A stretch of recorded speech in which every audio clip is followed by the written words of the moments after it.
ছোটবেলায় টিভিতে একটা অ্যাড দেখতাম, দিদি গেঞ্জি চোখ বন্ধ করে ভরসা করা যায়। পশ্চিমবঙ্গের মাটিতে দিদি হচ্ছে একটা ব্যান্ড বাংলার মানুষের জন্য। বাংলার মানুষ চোখ বন্ধ করে ভরসা করে। যতদিন রাজ্যে মাননীয়া মমতা ব্যানার্জি থাকবেন, যতদিন অভিষেক ব্যানার্জি বেঁচে থাকবেন, ওরা ভালো করে জানে পশ্চিমবঙ্গ জয় করা তো দূরে থাক, পশ্চিমবঙ্গের বাউন্ডারির আশেপাশে যেতে পারবো না আমরা। কারণ জব তক টাইগার মারা নেই তব তক টাইগার হারা নেই। বাংলার বাঘিনী এখনো জেগে আছে। আর আগামী 26-এ আমি আমার সহকর্মীদের কাছে অনুরোধ করব, যারা সবুজ আবির কিনবেন 1 কেজি 500 আবির বেশি করে কিনবেন। কারণ বাইরে মুখ দেখাতে লজ্জা পাবে, আপনাদের কাছে আবির চাইবে যে একটু দাও, মুখে মেখে বাইরে বেরোই। প্রত্যেকে দয়া করে আবিরগুলো দেবেন। আগামী 26-এ বাংলার মাটিতে বাংলার জন্য আজকের এই লড়াই যদি আমরা হেরে যাই, এই লড়াই যদি আমাদের প্রজন্ম হেরে যায়, শুধুমাত্র আমরা হারবো না, শুধুমাত্র ওই মানুষটা হারবে না, এই লড়াই যদি আমরা হেরে যাই, ভারতবর্ষে সংবিধান বিরোধী লড়াই হেরে যাবে। এই লড়াই যদি আমরা হেরে যাই, ভারতবর্ষে সংবিধান বিরোধী লড়াই হেরে যাবে। এই লড়াই যদি আমরা হেরে যাই, ভারতবর্ষে সংবিধান বিরোধী লড়াই হেরে যাবে। ভারতবর্ষের যারা সংবিধানের বিরোধিতা করে তাদের বিরুদ্ধে লড়াই দুর্বল হবে।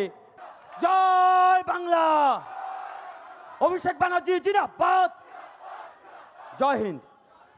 থ্যাংক ইউ প্রতিকূল, খুব ভালো বলেছো। একটু জল খেয়ে নাও। থ্যাংক ইউ প্রতিকূল, খুব ভালো বলেছো। একটু জল খেয়ে নাও।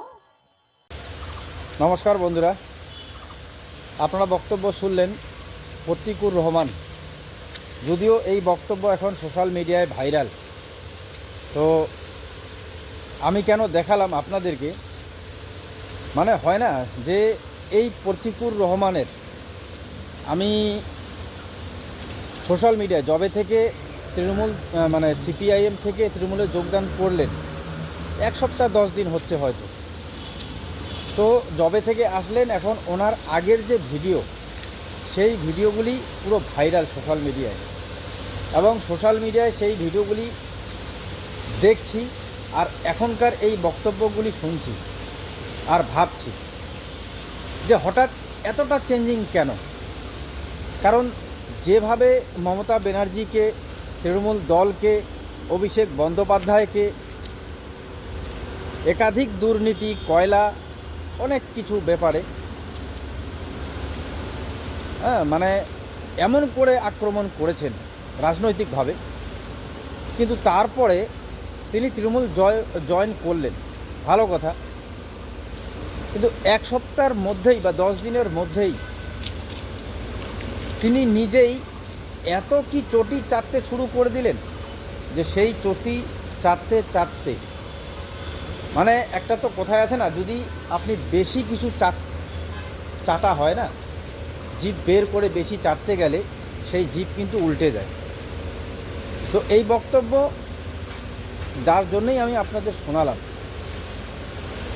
যে তিনি বলতে বলতে আবির কিনার কথা বলছেন আগের থেকে, মানে তিনি যাওয়ার 10 দিনও হয়নি, তৃণমূল জিতে যাবে 26-এ, এবং তার সহকর্মীদের আবির কিনে রাখতে বলছেন, বেশি করে আবির। এবং যারা মানে তৃণমূল করে না, হয়তো বিরোধীরা বিজেপির উদ্দেশ্যে বলছে, হয়তো সিপিএমের উদ্দেশ্যে বলছে, তিনি যখন এখন সিপিএম করছেন না, তো তারাও হয়তো আবির চাবেন, আবির চাইতে পারে। যার জন্যে তৃণমূলের প্রতিকুর রহমানের যে সহকর্মী, 10 দিনের মধ্যে সহকর্মীও হয়ে গেলেন, ভালো কথা, তাদেরকে বলছেন যে আবির বেশি করে কিনে রাখতে চাইতে পারে। এবং সবথেকে যেটা বড় কথা, এই লড়াই 26-এর এই লড়াই যদি হেরে যায় মমতা ব্যানার্জি বা তার দল, 26-এ যদি হেরে যায়, তার মানে বিশাল বড় লড়াই, কি সংবিধান বিরোধী লড়াই। তো কি বলবেন, মানে এই যে বললাম না, যে চাটতে গিয়ে জিভ বেশি বের করে চাটলে যা হয়, তো জিভে উল্টে গেল। সংবিধান বিরোধী লড়াই, কি বলতে কি বলে ফেলছেন। যাই হোক, ভুল মানুষের হতে পারে। এবং তারপরে আবার শোনার পরেও শেষের দিকে তৃণমূল নেত্রী মমতা ব্যানার্জি বা আমাদের মুখ্যমন্ত্রী তিনি আবার বললেন, খুব ভালো বলেছো, জল খাও। ঠিকই কথা, মানে মমতা ব্যানার্জিও হয়তো সেই ধর্ণা মঞ্চে বসে বসে ওর বক্তব্য শোনার পরে এটাই মনে হবে যে প্রতিকূল, মানে এটা আমি কাল্পনিকভাবে বললাম, যে হয়তো এত বেশি চেটে ফেলেছো, এবার জল খেয়ে নাও, হাঁপিয়ে গেছো। সত্যি রাজনীতি খুব, কি বলবো, ভয়ঙ্কর জিনিস বলবো না নির্লজ্জ জিনিস বলবো, কি বলবো, এই সমস্ত কিছু নেতাদের মানে কোনো কিছুই নেই। যাওয়ার 10 দিন পুরোপুরি হয়তো হয়েছে, হ্যাঁ 10 দিন হচ্ছে, 10 দিনের মধ্যে এতটা তৃণমূল ভক্ত, এতটা মমতা ব্যানার্জি ভক্ত এবং এতটাই অভিষেক ব্যানার্জি ভক্ত হয়ে গেছেন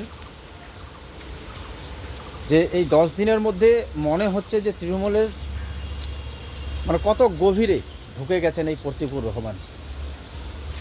তো যাই হোক বন্ধুরা, আমি এজন্যই ভিডিওটি দেখালাম যে অল্প কিছুদিন, সোজা কথা হচ্ছে সিপিআইএম করতো, সিপিআইএম করার সময় 10 দিন আগেও যেভাবে এই তৃণমূল দলকে আক্রমণ করেছে মমতা ব্যানার্জিকে, অভিষেক বন্দ্যোপাধ্যায়কে, এবং করার পরেই 10 দিন মাত্র হলো তৃণমূলে এসে তিনি যেভাবে চাটা শুরু করে দিয়েছেন, সত্যি এটা ভাবার বিষয়। দেখা যাক সামনে কি হয়। ধন্যবাদ, মানে ধন্যবাদের পরেও বলছি, মানে আর বেশি কিছু বলার এনার্জি হচ্ছে না। কারণ কল্যাণ ব্যানার্জিরও সেখানে ভাষণ শুনলাম, তো সেই সভাতে হয়তো প্রতিকুর রহমানও ছিলেন। তো গদ্দার বলছেন, গদ্দার দিদিকে বলছেন, দিদি আপনি তো বলেন কিন্তু প্রতিবারই গদ্দারদের নেন।